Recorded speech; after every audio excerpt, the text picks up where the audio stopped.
오늘 황교안 총리 대통령 권한대행이 지금 특검 연장을 거부했습니다. 이미 예상된 일이었습니다. 특검을 연장을 승인할 가능성은 거의 없었다고 이미 예측했고 말씀드렸습니다. 원래 대통령 탄핵 의결과 동시에 함께 사퇴하든지 또는 함께 탄핵되어야 될 책임이 있는 박근혜 최순실 게이트에 책임이 있는 공범자였다고 생각됩니다. 지금이라도 그에 대한 상응하는 책임을 묻는 탄핵 절차가 개시됐으면 좋겠습니다. 또 국회가 이거를 황교안의 판단에 맡겨둘 일이 아니라 사실 직권상정을 통해서라도 반드시 특검 연장을 했어야 될 사안으로 생각됩니다. 보수 확대 문제에 관해서는 확장 문제에 관해서는 포지션 이동이나 또는 정책의 변화를 통해서 보수층의 동의를 또는 지지를 끌어낼 수 있다고 생각하지 않습니다. 확고한 자기 철학과 가치 위에 우리 국민 다수에게 도움이 되는 정책을 제시하고 또 그것이 실행 가능하다는 걸 보여줌으로써 다수 국민에게 희망을 만들어줄 수 있다면 건전한 의미의 정상적 의미의 보수층 국민들이 동의하지 않을 이유가 없습니다. 제가 소위 능력 있는 진보의 모습을 보여줌으로써 실행하고 증거를 제시함으로써 보수의 그야말로 아성이라고 하는 성남의 분당 지역도 저에 대한 지지로 바뀌었습니다. 보수, 건전한 보수, 제대로 된 의미의 보수적인 우리 국민의 동의 또 지지를 받는 것은 보수적 아젠다에 매달리는 것이 아니라 모든 국민에게 또 나라에 도움이 되는 실용적인 정책을 제시하고 그것이 실제로 실현될 수 있다는 믿음을 주면 그때서야 비로소 지지가 가능하다고 생각합니다. 네. 또 질문 있으신 기자분들 있습니까? 지지율이 약간 정체 현상을 보이고 있는데 네. 특히 호남 지역에서 이쪽 지역 선거인단 확보하기 위한 전략이라든지 그런 계획이 있습니까?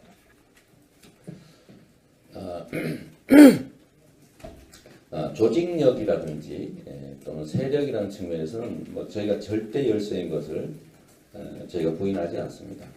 그러나 경선이라고 하는 것은 여론조사와 달리 국민 중에 최대 3, 4% 정도가 참여해서 그 중에 어떤 후보를 더 많이 지지하느냐로 결정나는 그런 것입니다.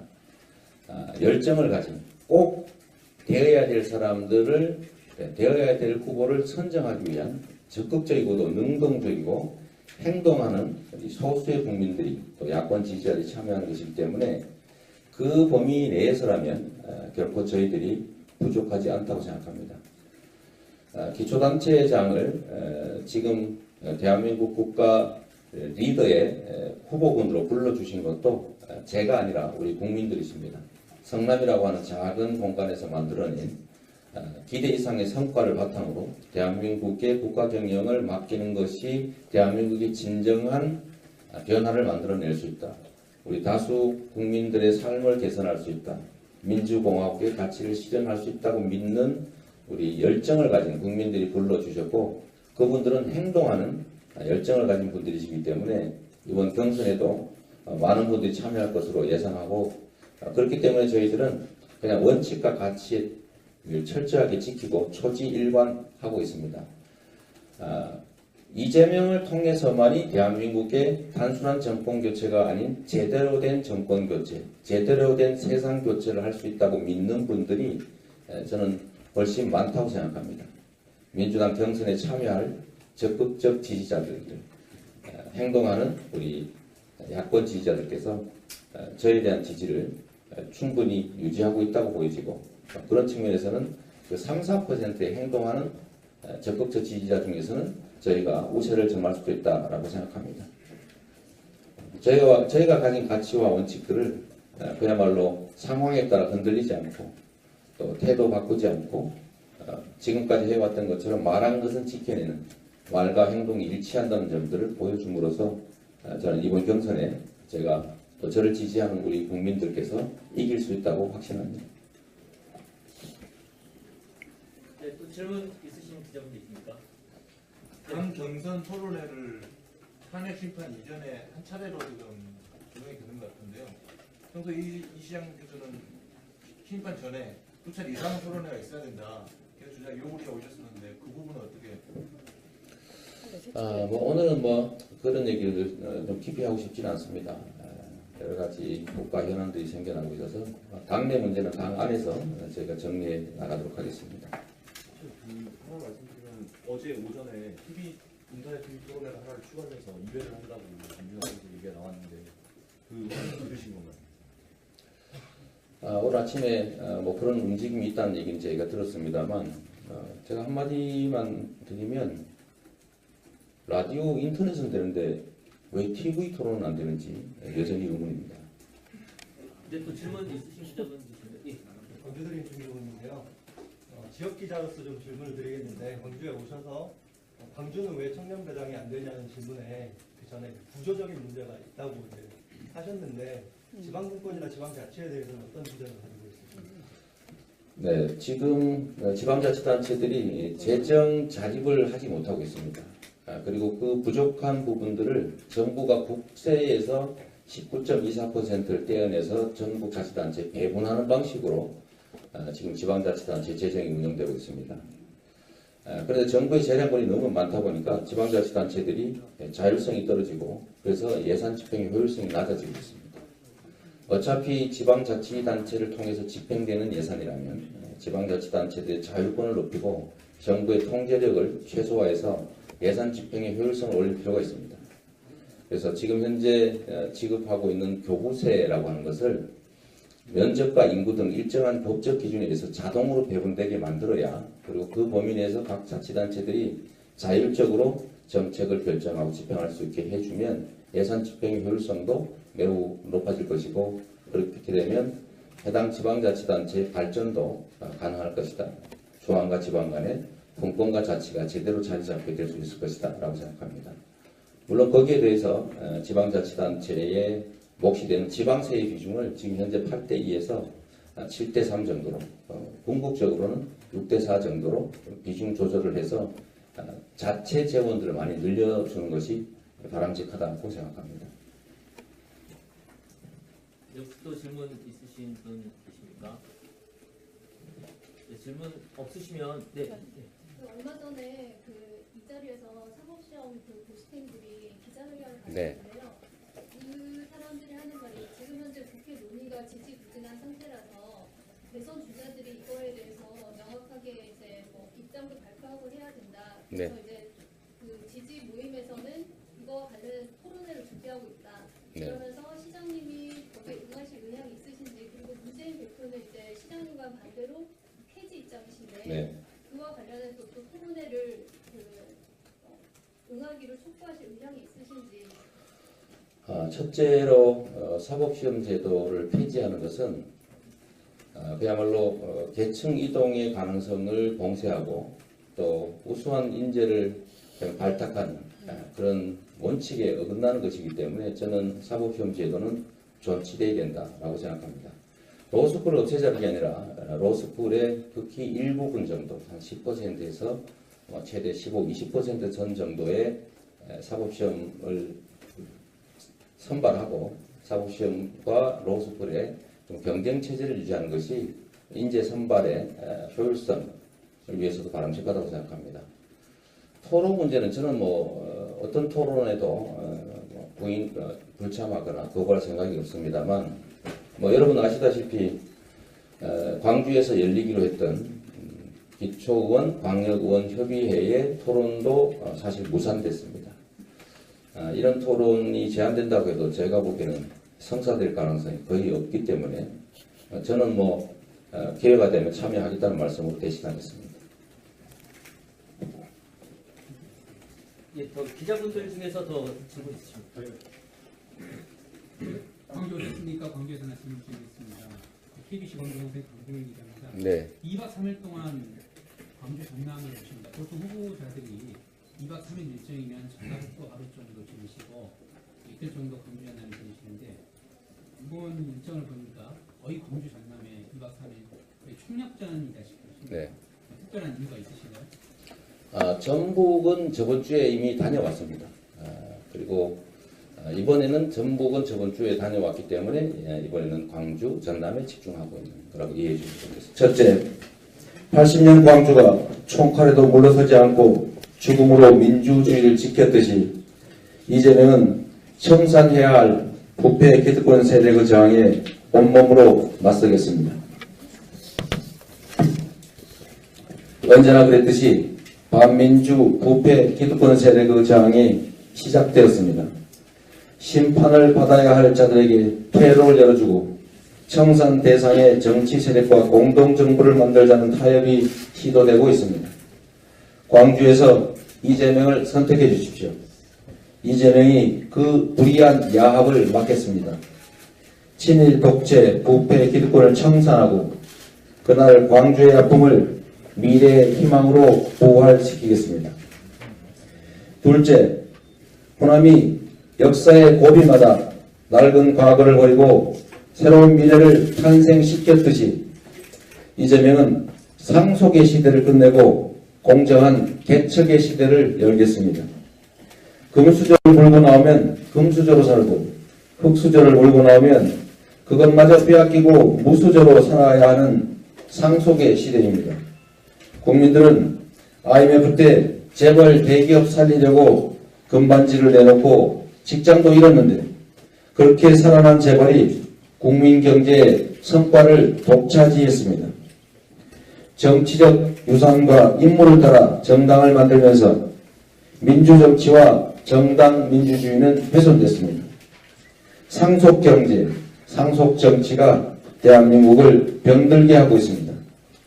유산도 세력도 없는 흙수저 이재명이 능력이 검증되지 않은 상속정치 시대를 끝내고 개척자의 시대, 자수성가의 시대, 개천에서 용이 나오는 공정경쟁의 새 시대를 열겠습니다.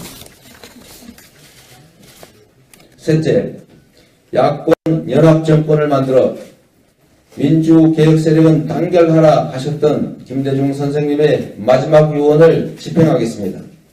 단순한 정권 교체를 넘어 어떤 정권 교체를 할 것인가에 대해서 촛불 민심이 질문하고 있습니다.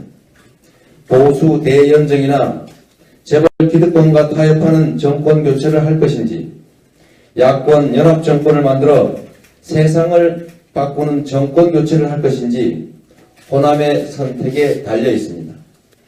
대연정은 김대중을 고립시키기 위해 노태우, 김영삼, 김종필이 추진했던 3당 합당과 크게 다르지 않습니다.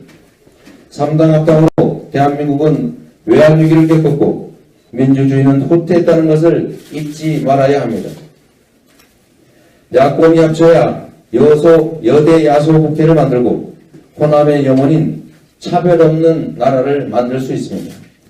이재명을 선택해 주시면 민주당의 후보가 되어서 야권 연합정권을 반드시 만들어내겠습니다. 넷째, 선거 때만 되면 호남을 정략적으로 이용하고 버리는 정치가 다시는 생겨나지 않도록 이재명이 호남을 정권의 주인으로 모시겠습니다. 약속 이행과 일관성은 정치의 기본입니다. 약속을 지키지 않고 때와 장소에 따라 말과 태도가 바뀌는 사람의 약속은 아무 의미가 없습니다. 공약 이행률 96%, 말하면 지킨 초지일관의 이재명이 민주주의와 평화가 샘솟는 행복한 나라, 차별이 없고 공정한 나라를 만들어 광주 항쟁을 완성하겠습니다. 아무런 유산도 아무런 세력도 없는 이재명을 호남이 민주당의 후보로 세워주신다면 이재명은 호남을 권력의 주인으로 우뚝 세움으로써 보답하겠습니다. 새 술은 새 부대에 담아야 합니다. 정권 교체는 이미 촛불과 민심이 만들고 있습니다. 이제는 어떤 정권 교체인지가 중요합니다. 이재명과 함께 야권 연합정권을 만들고 새로운 대한민국을 창업하는 정권의 주인이 되어주십시오. 다섯째, 기득권 질서에 휘둘리지 않고 신속하고 차질 없이 개혁을 추진하는 유능한 대통령이 되겠습니다. 대통령이 무능하면 국민은 고통받고 나라는 퇴보합니다. 그런 악순환을 끊어야 합니다. 국민은 유능하고 정체가 분명한 안정감 있는 대통령을 원합니다.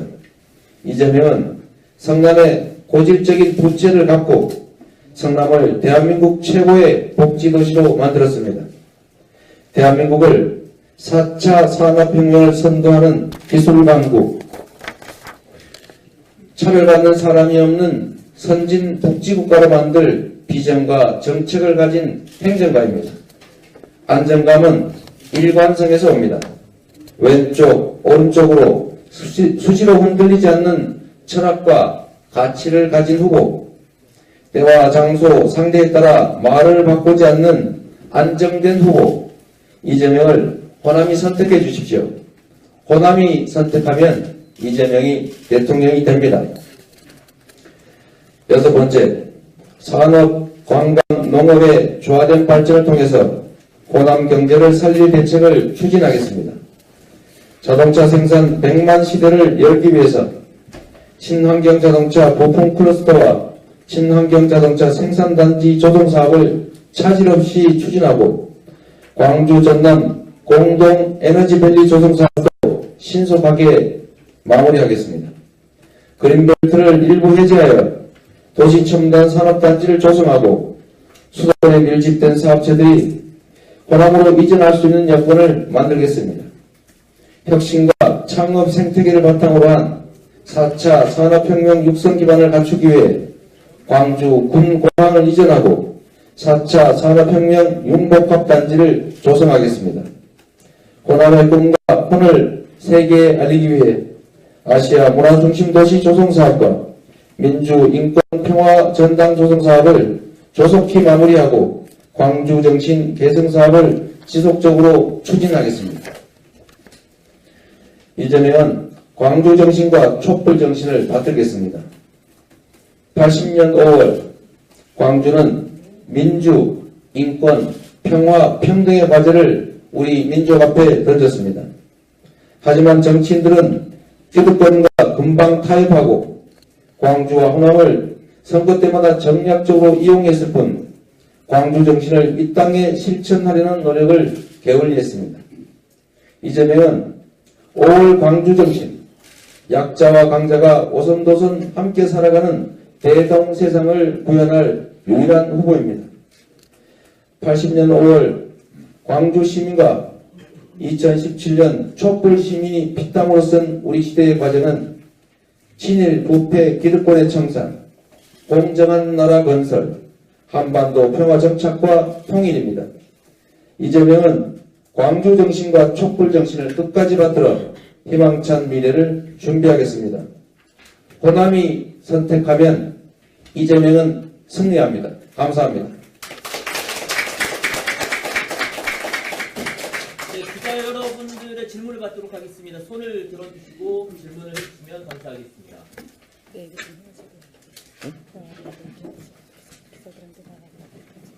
네, 오늘 이 자리에는 우리 유승희 삼선 국회의원께서 함께해 주셨습니다. 잠깐 인사 말씀 간단하게. 예, 더불어민주당 성북갑 국회의원입니다.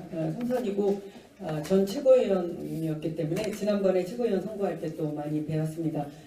저는 얼마 전에 그 이재명 후보를 지지하는 지지 글을 썼습니다. 제목은 노무현의 모습을 한 김대중 바로 이재명이다 이 글이었습니다. 필요하시면 저희들이 지금 선거법상 문서로는 못 드리고 온라인으로 있기 때문에 저희들이 기자들한테 다 기자님들한테 보내드렸습니다. 저는 사실 김대중 대통령 이후에 이렇게 모든 현안 문제에 대해서 해박할 뿐만 아니라 핵심적으로 모든 사안을 파악하고 있는 이 후보는 사실 처음입니다. 그래서 어디 숨어 있다가 이렇게 나타났나 이런 생각을 했을 정도인데 그것은 단지 지식적으로 알고 있는 것이 아니라 바닥으로부터 정치 역경을 이겨나왔고 또 삶으로 또 그런 과정을 거쳐왔고 또 성남시장으로서 지난 한 6, 7년간 이 실천력으로 구체적인 정책을 담보하고 또 공약을 실현해 왔기 때문에 그런 해안을 갖고 있다 이렇게 생각을 했고 또 제가 같이 다니면서 이재명 후보의 그런 능력과 실천력과 또한 확신과 신령을 목격하고 있습니다. 나날이 더욱더 새롭게 제가 깨닫고 있습니다. 아무쪼록 오늘 기자분들 많이 오셨는데 좋은 걸 부탁드립니다. 감사합니다.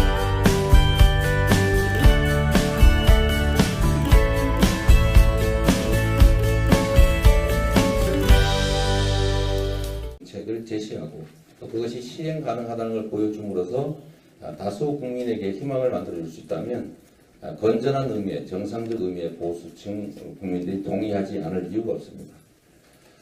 제가 소위 능력 있는 진보의 모습을 보여줌으로써 실행하고 증거를 제시함으로써 보수의 그야말로 아성이라고 하는 성남의 분당 지역도 저에 대한 지지로 바뀌었습니다. 건전한 보수, 제대로 된 의미의 보수적인 우리 국민의 동의 또 지지를 받는 것은 보수적 아젠다에 매달리는 것이 아니라 모든 국민에게 또 나라에 도움이 되는 실용적인 정책을 제시하고 그것이 실제로 실현될 수 있다는 믿음을 주면 그때서야 비로소 지지가 가능하다고 생각합니다. 네. 또 질문 있으신 기자분들 있습니까? 지금 지지율이 약간 정체 현상을 보이고 있는데 네. 특히 호남 지역에서 이쪽 지역 선거인단 확보하기 위한 전략이라든지 그런 계획이 있습니까? 오늘 황교안 총리 대통령 권한 대행이 지금 특검 연장을 거부했습니다. 이미 예상된 일이었습니다. 특검을 연장을 승인할 가능성은 거의 없었다고 이미 예측했고 말씀드렸습니다. 원래 대통령 탄핵 의결과 동시에 함께 사퇴하든지 또는 함께 탄핵되어야 될 책임이 있는 박근혜 최순실 게이트에 책임이 있는 공범자였다고 생각됩니다. 지금이라도 그에 대한 상응하는 책임을 묻는 탄핵 절차가 개시됐으면 좋겠습니다. 또 국회가 이거를 황교안의 판단에 맡길 둘 일이 아니라 사실 직권상정을 통해서라도 반드시 특검 연장을 했어야 될 사안으로 생각됩니다. 보수 확대 문제에 관해서는 확장 문제에 관해서는 포지션 이동이나 또는 정책의 변화를 통해서 보수층의 동의를 또는 지지를 끌어낼 수 있다고 생각하지 않습니다. 확고한 자기 철학과 가치 위에 우리 국민 다수에게 도움이 되는 조직력이라든지 또는 세력이라는 측면에서는 저희가 절대 열세인 것을 저희가 부인하지 않습니다. 그러나 경선이라고 하는 것은 여론조사와 달리 국민 중에 최대 3~4% 정도가 참여해서 그 중에 어떤 후보를 더 많이 지지하느냐로 결정나는 그런 것입니다. 열정을 가진 꼭 되어야 될 사람들을 되어야 될 후보를 선정하기 위한 적극적이고도 능동적이고 행동하는 소수의 국민들이 또 야권 지지자들이 참여하는 것이기 때문에 그 범위 내에서라면 결코 저희들이 부족하지 않다고 생각합니다. 기초단체장을 지금 대한민국 국가 리더의 후보군으로 불러주신 것도 제가 아니라 우리 국민들이십니다. 성남이라고 하는 작은 공간에서 만들어낸 기대 이상의 성과를 바탕으로 대한민국의 국가 경영을 맡기는 것이 대한민국의 진정한 변화를 만들어낼 수 있다. 우리 다수 국민들의 삶을 개선할 수 있다. 민주공화국의 가치를 실현할 수 있다고 믿는 우리 열정을 가진 국민들이 불러주셨고 그분들은 행동하는 열정을 가진 분들이시기 때문에 이번 경선에도 많은 분들이 참여할 것으로 예상하고 그렇기 때문에 저희들은 그냥 원칙과 가치를 철저하게 지키고 초지일관하고 있습니다. 이재명을 통해서만이 대한민국의 단순한 정권교체가 아닌 제대로 된 정권교체, 제대로 된 세상교체를 할 수 있다고 믿는 분들이 저는 훨씬 많다고 생각합니다. 민주당 경선에 참여할 적극적 지지자들, 행동하는 우리 야권 지지자들께서 저에 대한 지지를 충분히 유지하고 있다고 보여지고 그런 측면에서는 그 3~4%의 행동하는 적극적 지지자 중에서는 저희가 우세를 점할 수도 있다라고 생각합니다. 저희가 가진 가치와 원칙들을 그야말로 상황에 따라 흔들리지 않고 또 태도 바꾸지 않고 지금까지 해왔던 것처럼 말한 것은 지켜내는 말과 행동이 일치한다는 점들을 보여줌으로써 저는 이번 경선에 제가 또 저를 지지하는 우리 국민들께서 이길 수 있다고 확신합니다. 네, 또 질문 있으신 기자분들 있습니까? 당 경선 토론회를 탄핵 심판 이전에 한 차례로 지금 조정이 되는 것 같은데요. 평소 이 시장께서는 심판 전에 2차례 이상 토론회가 있어야 된다. 그래서 주장 요구가 오셨었는데 그 부분은 어떻게? 오늘은 그런 얘기를 좀 깊이 하고 싶지는 않습니다. 여러 가지 국가 현안들이 생겨나고 있어서 당내 문제는 당 안에서 저희가 정리해 나가도록 하겠습니다. 하나 말씀드리면 어제 오전에 인터넷 TV 토론회를 하나를 추가해서 2회를 한다고 김준호 얘기가 나왔는데 그 의견 들으신 건가요? 오늘 아침에 그런 움직임이 있다는 얘기는 저희가 들었습니다만 제가 한마디만 드리면 라디오, 인터넷은 되는데 왜 TV 토론은 안 되는지 여전히 의문입니다. 네, 또 질문 있으신 기자분 계십니다. 예. 광주드림 김종훈인데요. 지역 기자로서 좀 질문을 드리겠는데 광주에 오셔서